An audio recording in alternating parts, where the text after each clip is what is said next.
எங்க ஓட்டு எங்க உரிமை.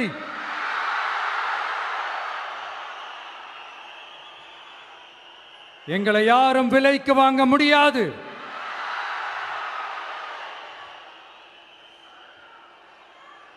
எங்க ஓட்டு விசில் சின்னத்துக்கு தான்.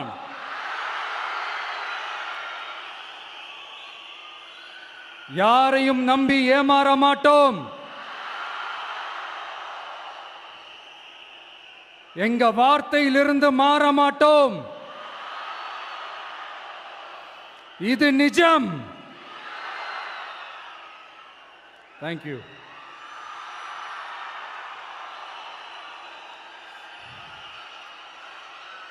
ஒரு குட்டி கதையிலிருந்து ஆரம்பிப்போமா?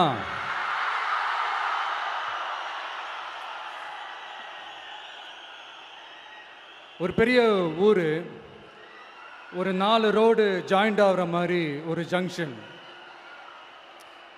ஒரு பிஸியான ஏரியா, ஆள் நடமாட்டம் அதிகமாக இருக்கக்கூடிய ஒரு ஏரியா. அங்கே சென்டரில் ஒரு முரட்டு ஜல்லிக்கட்டு காலை ஒன்று நின்றுட்டு இருக்குது.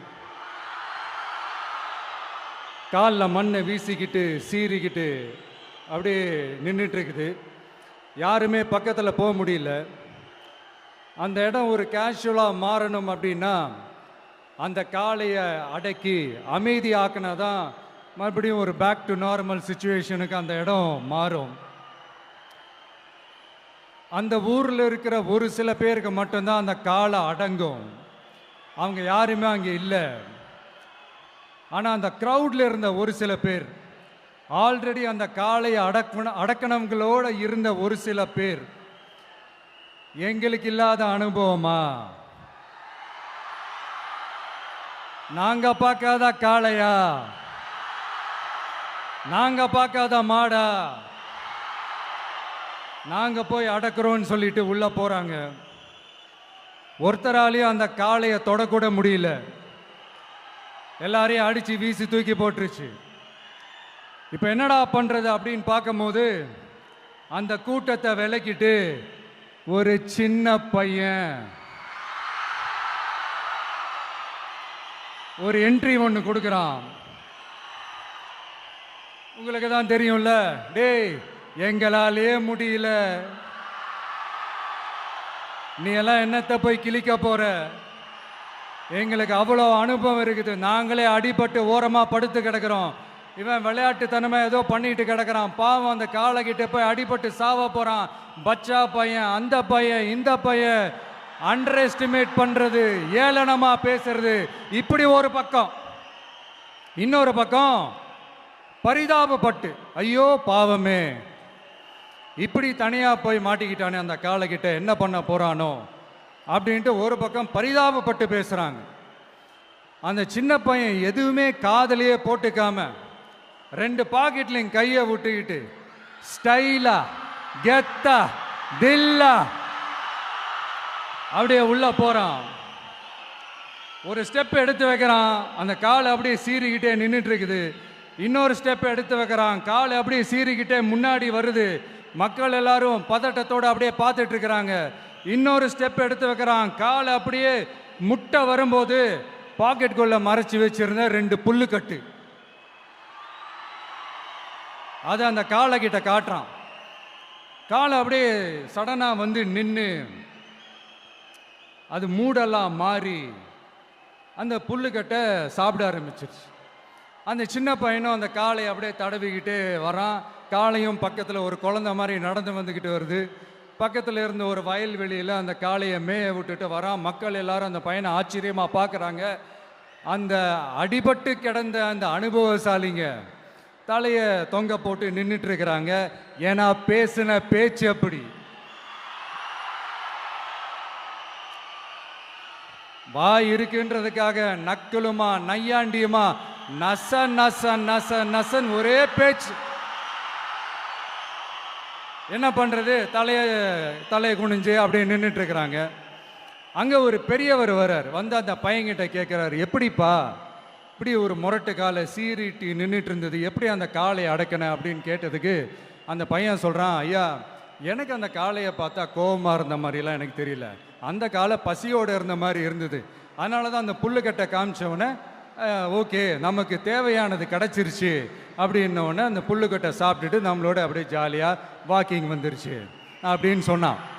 இதை கேட்ட அந்த பெரியவர் சொன்னாராம், இந்த சின்னவங்க பெரியவங்க அனுபவம் இருக்கிறவங்க அனுபவம் இல்லாதவங்க இதெல்லாம் விஷயமே கிடையாது. யாராக இருந்தாலும் அந்த சூழலுக்கு ஏற்ற மாதிரி அந்த சிச்சுவேஷனுக்கு தகுந்த மாதிரி என்ன பண்ணி அந்த ப்ராப்ளமை சால்வ் பண்ணுறான், ஏது பண்ணி அந்த ப்ராப்ளமை சால்வ் பண்ணுறான், அதுதான் விஷயமே, அதுதான் மேட்ரு. ஸோ நீ சூப்பர்ப்பா, என்ன ப்ராப்ளம் வந்தாலும் நீ சால்வ் பண்ணிடுவ அப்படின்னு முதுகில் தட்டி கொடுத்துட்டு அந்த பெரியவர் போகிறார். இப்போ அந்த கதையில் அந்த முரட்டு ஜல்லிக்கட்டு காலை தான் நம்ம தமிழ்நாட்டு அரசியல் களம். அந்த பெரியவர் தான் நம்ம தமிழக மக்கள். அந்த பாக்கெட்டுக்குள்ள ஸ்டைலா தில்லா கெத்தா ஒருத்தன் உள்ள வந்தான் பாருங்க, அவன்தான்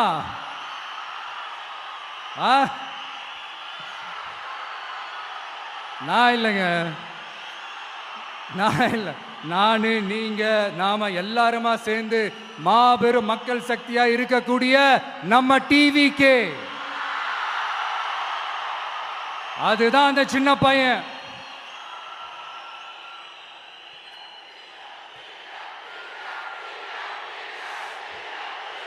தேங்க்யூ தேங்க்யூ தேங்க்யூ.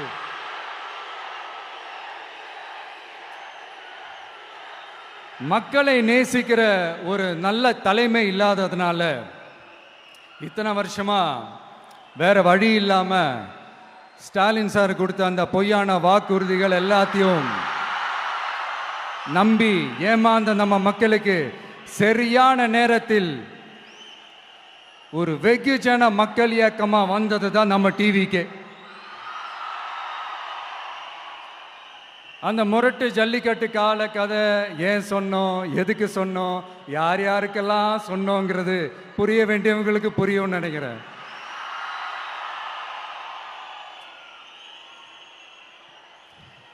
இப்போ நாம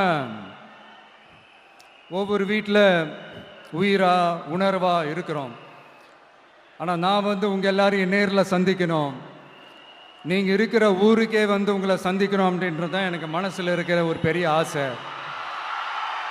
ஆனால் அந்த சிச்சுவேஷன் ஒரு எதிர்கட்சியாக இருந்து கேள்வி கேட்டுட்டு இருக்கிற இந்த நேரத்தில் நமக்கு எதிராக என்ன சூழ்ச்சிகள்லாம் நடக்குதுன்றது உங்கள் எல்லாருக்குமே நல்லா தெரியும்.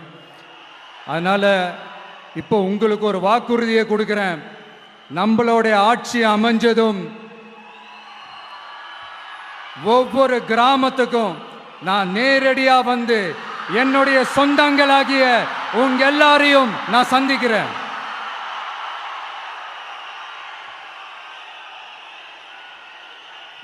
கொஞ்ச நாளைக்கு முன்னாடி நம்ம ஸ்டாலின் சார் ஒரு உருட்டு ஒன்று உருட்டினாரு, நீங்க கேள்விப்பட்டிருப்பீங்க.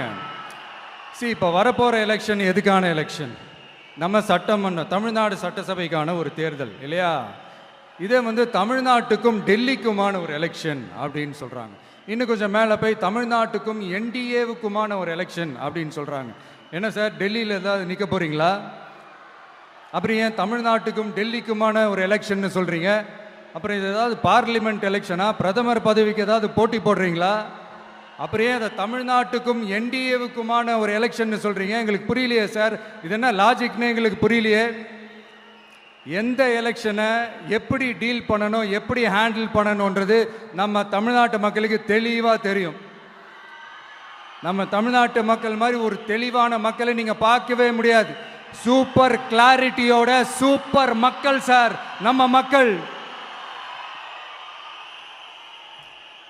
இந்த போருக்கு போகிறதுக்கு முன்னாடி தான் இந்த படை பரிவாரங்களோட போவாங்கன்னு கேள்விப்பட்டிருக்கிறேன். ஆனால் நீங்கள் என்னடானா இந்த ஒன்றுத்துக்கும் உதவாத இந்த பால் டப்பாவை உருட்டிக்கிட்டு இருக்கீங்களே சார். உண்மையிலே இந்த எலெக்ஷன் எதுக்கான எலெக்ஷன் சொல்லட்டுமா? தமிழ்நாட்டு மக்களுக்கும் ஊழலுக்கும் நடக்கிற போர், தமிழ்நாட்டு மக்களுக்கும் லஞ்சத்துக்கும் நடக்கிற போர், தமிழ்நாட்டு மக்களுக்கும் இந்த நிர்வாகத்தை சரியா செய்யாத இந்த திமுக அரசுக்கும் நடக்கிற போர், அதாவது தமிழ்நாட்டு மக்களுக்கும் உங்க ஆட்சிக்கும் நடக்கிற போர், தமிழ்நாட்டு மக்களுக்கும் ஸ்டாலின் சாருக்கும் நடக்கிற போர். இன்னும் சுருக்கமா சொல்லணும்னா, விஜய்க்கும் ஸ்டாலின் சாருக்கும் நடக்கிற போர்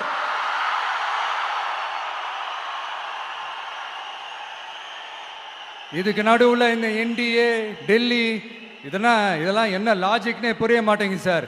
தமிழ்நாடு தான் விஜய், இந்த விஜய் தான் தமிழ்நாடு. தூய சக்தி டிவிகேவுக்கும் தீய சக்தி டிஎம்கேவுக்கும் தான் இந்த போர். இப்படி உக்கிரமா இருக்கிற இந்த போர்ல மறுபடியும் ஒன்னுத்துக்கும் உதவாத இந்த பால் டப்பாவை உருட்டிக்கிட்டு இன்னொரு காமெடி வேற. அது என்னடான்னா, அவரோட ஆட்சியில தான் தமிழ்நாடு சூப்பர் ஸ்டார் மாநிலமா இருக்குதான். கரெக்டு, தமிழ்நாடு சூப்பர் ஸ்டார் மாநிலம் தான். காமராஜர் அவர்கள் டைம்ல, அண்ணா அவர்கள் டைம்ல, எம்ஜிஆர் அவர்களோட ஆட்சியில. இன்னைக்கு ஒன்னுத்துக்கும் உதவாத இந்த உல்டா மாடல் ஆட்சியில தமிழ்நாடு சூப்பர் ஸ்டார் மாநிலமாலாம் ஒண்ணு இல்ல, சூப்பர் ஸ்டாண்ட் அப் காமெடிக்காரர் நடத்துற மாநிலமா மாறிடுச்சு. மக்களே, உங்களுக்காக தான், உங்களுக்காக மட்டுமே தான் வர தடைகள், சதிகள், சூழ்ச்சிகள் எல்லாத்தையும் தாண்டி இந்த 2026 இந்த தேர்தலில் டிவிக்கு தில்லா நிற்கும்.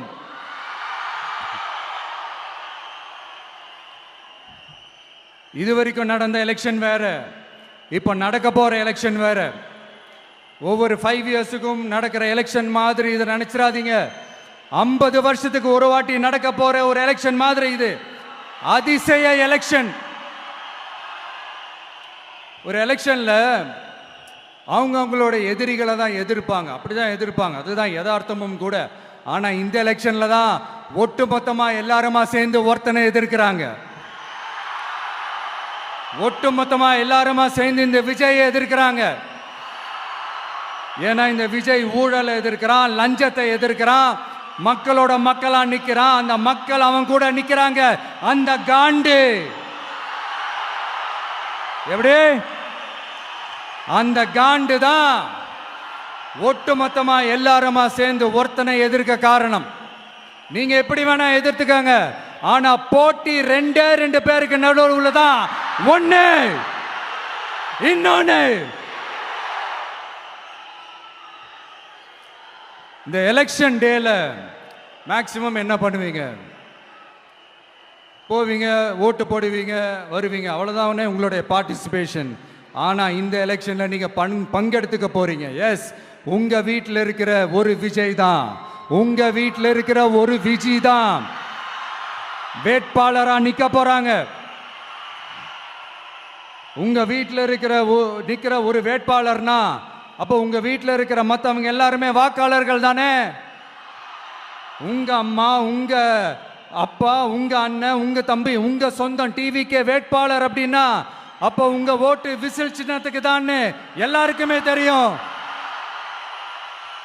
ஏன், நம்மளோட எதிரிங்களுக்கு கூட அது நல்லாவே தெரியும். அதனாலதான் நமக்கு எதிராக அவ்வளவு அவதூறு பரப்புறாங்க. என்னென்ன அவதூறு பரப்புறாங்கன்றது உங்களுக்கே நல்லா தெரியும். ஆனா அவங்களுக்கு தெரியாது, ஏன் மேல அவதூறு பரப்புனா அது மக்கள் மேல அவதூறு பரப்புற மாதிரின்னு. எனக்கு அரசியல் தெரியலன்னு சொன்னா அது மக்களுக்கு அரசியல் தெரியலன்னு சொல்ற மாதிரின்னு. என்ன அசிங்கமா பேசினா அது மக்கள் அசிங்கமா பேசுற மாதிரின்னு. எனக்கு எதிராக செய்யற ஒவ்வொரு செயலும் அது மக்களுக்கு எதிராக செய்யற செயல் அவங்களுக்கு தெரியாம போச்சு. இந்த விஜயும் மக்களும் வேறு வேறு இல்லை. இந்த விஜயும் மக்களும் ரத்தமும் சதையும் மாறி, உடலும் உயிரும் மாறி, ஒன்னிலிருந்து ஒண்ண பிரிக்கவே முடியாது. எஸ், சென்சிட்டிவான சென்டிமெண்ட், அது சென்சிட்டிவான சென்டிமெண்ட்.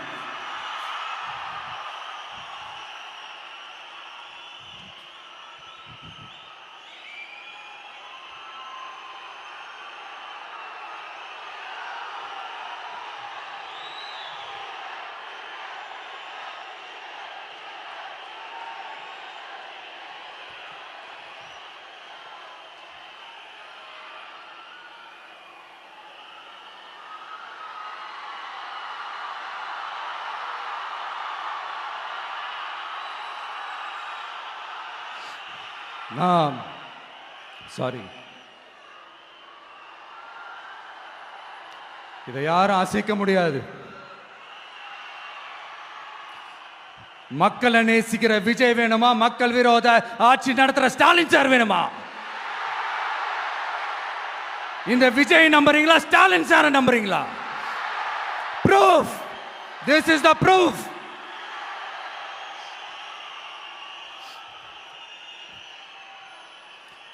இந்த தீய சக்தி, ஊழல் சக்தி, இதெல்லாம் ஏன் சொல்றோம், எதுக்கு சொல்றோம், யாரை சொல்றோன்றதெல்லாம் மக்களுக்கு தெளிவாக தெரியும். அதே மாதிரி டிவிகேவுக்கு போட்டி டிஎம்கே தான்றதும் மக்களுக்கு தெளிவாக தெரியும். அப்படி இருக்கும்போது நாம் ஏதாவது பேசினா வாண்டடா சில பேர் வந்து வண்டியில் ஏறி உட்காந்துக்கிறாங்க. ஆமாம், வாண்டடா சில பேர் வண்டியில் ஏறி உட்காந்துக்கிட்டு குரல் கொடுக்குறாங்க. சீரியஸாக ஒரு போட்டி நடந்துக்கிட்டு இருக்கும் போது இங்கே காமெடிக்கெல்லாம் இடம் இல்லை பாஸ். இதெல்லாம் மக்களுக்கு தெளிவாக தெரியும். இந்த நேரத்தில் ஒரு சீரியஸ் கேள்வியை இன்னைக்கு இருக்கிற மிகப்பெரிய அரசியல்வாதிங்க கிட்ட கேட்கணும்னு நான் நினைக்கிறேன். நீங்க அரசியலுக்கு வர்றதுக்கு முன்னாடி உங்ககிட்ட இருந்த சொத்து எவ்வளோ? அரசியலுக்கு வந்ததுக்கு அப்புறம் இன்னைக்கு உங்ககிட்ட இருக்கிற சொத்து எவ்வளோ? அதை ஓப்பனா டிக்ளேர் பண்ண முடியுமா? அப்படி வந்த காசெல்லாம் என்னென்ன தொழில் செஞ்சு வந்துச்சு, என்ன வேலை செஞ்சு வந்துச்சு, உண்மையிலே நீங்க உழைச்சி சம்பாதிச்ச காசா, இல்ல ஆட்சி அதிகாரத்துக்கு வந்ததுக்கு அப்புறம் ஆட்டைய போட்ட காசா? இதெல்லாம் ஓப்பனா டிக்ளேர் பண்ண முடியுமா?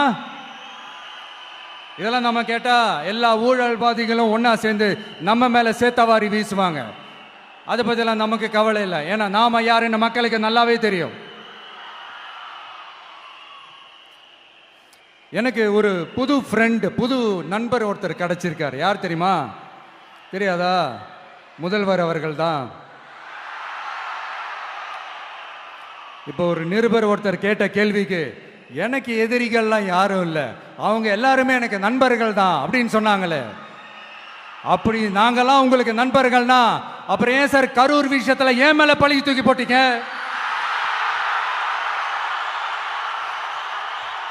உங்களுக்கு மனசாட்சின்னு ஒண்ணு இருந்தா அப்படி பேசிருப்பீங்களா?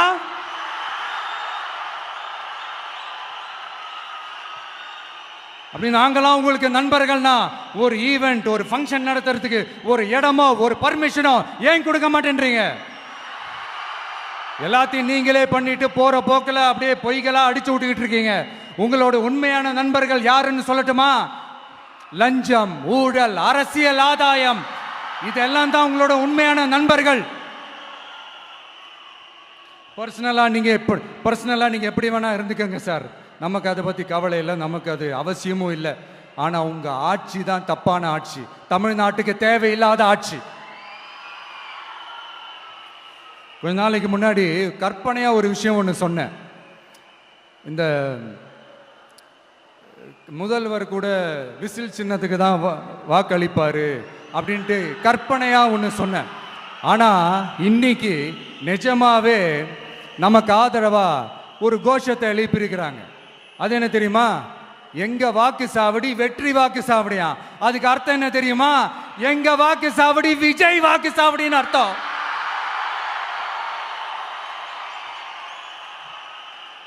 அது சரி, மக்களோட இந்த ஆதரவை பார்த்துட்டு அவர் அறியாமலே எப்படி பேசிட்டாரு என்னமோ தெரியல. 50 வருஷம் எக்ஸ்பீரியன்ஸ் அரசியல்ல, உண்மை என்னன்னு ஒத்துக்கிட்டு தானே ஆகணும்.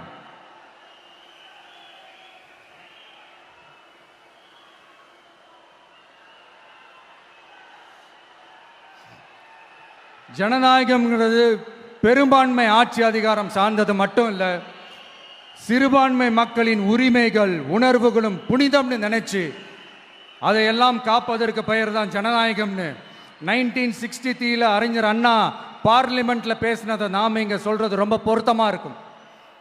அறிஞர் அண்ணா சொன்னது தான் டிவிகேவோட நிலைப்பாடும்.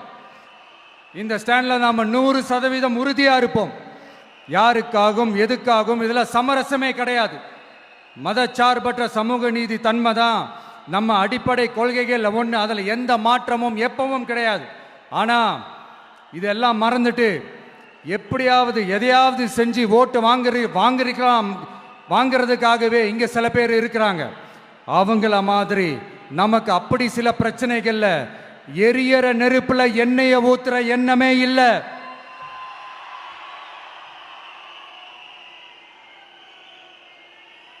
இங்க சில அரசியல் கட்சிகளும் சில அரசியல் தலைவர்களும் ஒரு சில நேரங்களில் அமைதியா இருந்தாலே போதும், ஒரு பிரச்சனையும் வராது. இப்போ கரண்ட்ல இருக்கிற சில பிரச்சனைக்கு வருவோம். இந்த கரண்ட் பிரச்சனைக்கு வருவோம். மாசம் மாசம் கரண்ட் பில்லு கட்டுற மாதிரி மாத்துவோம்னு சொன்னீங்களே, செஞ்சீங்களா? நிறைய வீடுகளில் 100 யூனிட் தான் அந்த கரண்ட்டு செலவாகுது ஒரு மாசத்துக்கு. மாசம் மாசம் நீங்க அந்த பில்லு கொடுத்தீங்கன்னா அவங்களுக்கு அது ஃப்ரீ ஆயிடும். அவங்க அந்த காசை கட்ட தேவையே இல்லை.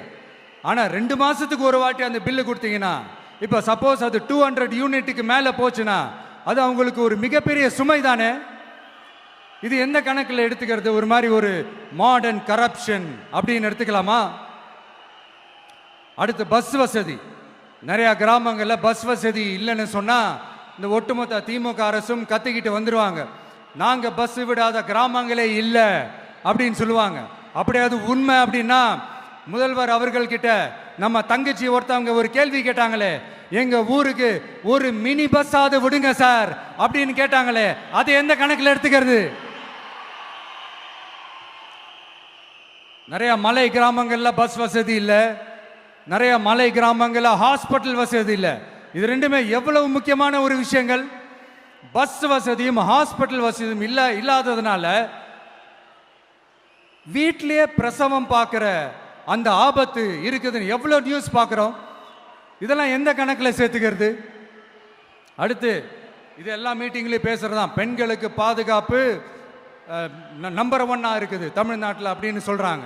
அப்புறம் அது என்ன, வி சேஃப் மாடலா? பெண்கள் என்ன சொல்றாங்க தெரியுமா? அது வி சேஃப் மாடல் இல்ல, வி ஆர் நாட் சேஃப் மாடல்னு சொல்றாங்க. இப்படி இருக்கிறப்போ தமிழ்நாட்டில் எங்க போனாலும் பெண்களுக்கு பாதுகாப்பு அப்படியே கொட்டி கிடக்குதான். இப்படி சொன்னா எப்படி சார்? கேட்கறவங்க என்ன கேசரி சாப்பிட்றாங்கன்னு நினைச்சீங்களா?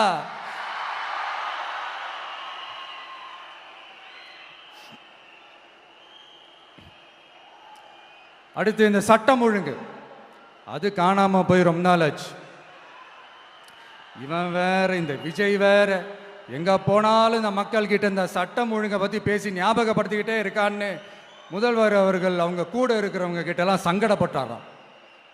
நாம் என்ன பண்றது? நாம தான் தமிழ்நாட்டோட விசில் ப்ளோயர் ஆச்சே. நாம் எப்படி சைலண்டா இருக்க முடியும்? நாமளும் கேள்வியா கேட்கிறோம், ஆனா பதிலெல்லாம் வந்த மாதிரியே தெரியல. இருந்தா தானே வர்றதுக்கு, வச்சுக்கிட்டா வஞ்சனை பண்றாரு. 5 வருஷமா பதிலே சொல்லாம அப்படியே கடந்து வந்துட்டாரு. ஆனா இனிமே அப்பெல்லாம் இருக்க முடியாது, பதில் சொல்லி ஆகணும். மக்களே, இந்த தீய சக்தி, இந்த அட்ராசிட்டிய ஒரு எண்டு கார்டு போடணும் அப்படின்னா அவங்கள சுவிட்ச் ஆஃப் பண்றது தான் ஒரே சொல்யூஷன். அதுக்கான ரிமோட் தான் வரப்போற எலெக்ஷன். அந்த ரிமோட்ல நீங்க அழுத்த வேண்டியது ஒரே ஒரு ஆப்ஷன், அதுதான் நம்ம விசில் சின்னத்தோட பட்டன். இத 4 விஷயத்தை நீங்க செஞ்சாலே போதும். ஒவ்வொரு இவிஎம் மெஷின்லயும் விசில் சின்னத்துக்கு நேரா இருக்கிற அந்த பட்டனை பச்சக்கு பச்சக்கு பச்சக்குன்னு ஒரு அழுத்துங்க. எப்படி? அவ்வளவுதான். நாம காஞ்சிபுரத்தில் பேசும்போது நம்மளுடைய விஷன் என்னன்னு சொன்னோம். இப்போ அதனுடைய கண்டினியூஷனா சில விஷயங்கள் இங்க நான் சொல்லணும்னு ஆசைப்படுறேன். இப்பவும் சொல்றேன், உறுதியா சொல்றேன், சத்தியமா சொல்றேன். பெண்கள், பெண் குழந்தைகள், ஆண் குழந்தைகள் பாதுகாப்பு நம்ம ஆட்சியில் நம்பர் 1 இருக்கும். சட்டம் ஒழுங்கு ரொம்ப ரொம்ப ஸ்ட்ரிக்டா இருக்கும். அரசு பள்ளிக்கூடங்களும் கல்லூரிகளும் முதல் தரமா இருக்கும். போட்டி தேர்வுகளுக்குன்னு லட்சங்களை கொட்டி தனி கோச்சிங் சென்டர் போய் படிக்க அவசியமே இருக்காது. ஏன்னா கவர்மெண்ட் ஸ்கூல், காலேஜ் சிலபஸே போட்டித் தேர்வுகளை ஈஸியா சந்திக்கிற வகையில் அந்த ஸ்டாண்டர்டுக்கு ஏத்த மாதிரி அமைக்கப்படும். உயர்நிலை பள்ளி பாடத்திட்டங்களிலேயே அடிப்படை அரசியல் சாசன சட்டம் சேர்க்கப்படும். மாநில மற்றும் ஒன்றிய அரசு அலுவலகங்கள், வங்கிகளின் செயல்பாடுகள் மற்றும் அவற்றை அணுகும் முறை குறித்து மாணவர்களுக்கு தெளிவான புரிதலை ஏற்படுத்தும் வகையில் தேர்வுகள் அற்ற செயல்முறை பாடமாக கற்பிக்கப்படும். இந்தியா முழுக்க உள்ள ஒன்றிய அரசு சார்ந்த கல்வி நிலையங்கள் மற்றும் அதன் சேர்க்கை அட்மிஷன் குறித்து புரிதலும் தெளிவும் மாணவர்களுக்கு உருவாக்கப்படும். அனைத்து அரசு பள்ளிகளிலும் பெண் குழந்தைகளுக்கு சுத்தமான, சுகாதாரமான மற்றும் தரமான கதவுகள் பொருத்தப்பட்ட ரெஸ்ட் ரூம்கள் அமைப்பது உறுதி செய்யப்படும். போதைப் பொருட்கள் இல்லாத தமிழகம் உருவாக்கப்படும். மாவட்ட கலெக்டர்கள் மற்றும் எஸ்பிக்களில் சரி பாதி பெண்களாக இருக்கும்படி செய்வோம். மலை கிராமங்களில் அரசு ஆரம்ப சுகாதார நிலையங்கள் பிரசவம் பார்க்கும் வசதியுடன் அமைக்கப்படும். பஸ் போக்குவரத்து இல்லாத கிராமங்கள் மற்றும் மலை கிராமங்களே இல்லை என்ற நிலை உருவாக்கப்படும். ஏற்கனவே அமைப்பு சாரா தொழிலாளர்கள் அமைப்பு இருந்தாலும் ஆட்டோ, டாக்ஸி மற்றும் லாரி டிரைவர்களுக்கென அவர்களின் நலன்களுக்காகவும் குடும்ப நலன்களுக்காகவும் தனியாக நல வாரியம் அமைக்கப்படும். தென் தமிழகம் உட்பட தமிழகத்தின் தேவையான பகுதிகளில் தொழிற்சாலைகள் அமைக்கவும் தொழில் வளம் பெருக்கவும் தனி கவனம் செலுத்தப்படும். விவசாயிகள், மீனவர்கள் மற்றும் நெசவாளர்களின் கருத்துக்களை அறிந்து அவர்களுக்கான திட்டங்கள் காலத்தின் தேவைக்கேற்ப உருவாக்கப்படும். இப்போ நம்ம ஸ்டாலின் சார் அறிவாலயம் பக்கத்தில் யாரு நடந்து போனாலும், அறிவாலயம் பக்கத்தில் யாரு நிழலுக்கு ஒதுங்கினாலும் கூட்டணியில் சேர்த்துக்கிறாரு. அந்த வச்சிருக்கிற பணத்தில் ஒரு பங்கு ஒன்று கொடுத்து அதுக்கு பேர் கல்லாப்பெட்டி கூட்டணின்னு வச்சிருக்கிறேன். அந்த கல்லாப்பெட்டி கூட்டணியை ரொம்ப கஷ்டப்பட்டு சேர்த்திருக்கிறார். ஆனால் அவருக்கு நான் சொல்றேன், இந்த அறத பழைய கூட்டணி கணக்குகளோ இந்த கொள்ளையடிச்ச பணத்தையே வச்சு எங்க மக்களை ஏமாத்தி எல்லாம் ஜெயிக்க முடியாது. ஏன்னா இது மாபெரும் மக்கள் சக்தியான வித்தியாசமான விசில் புரட்சி எலெக்ஷன்.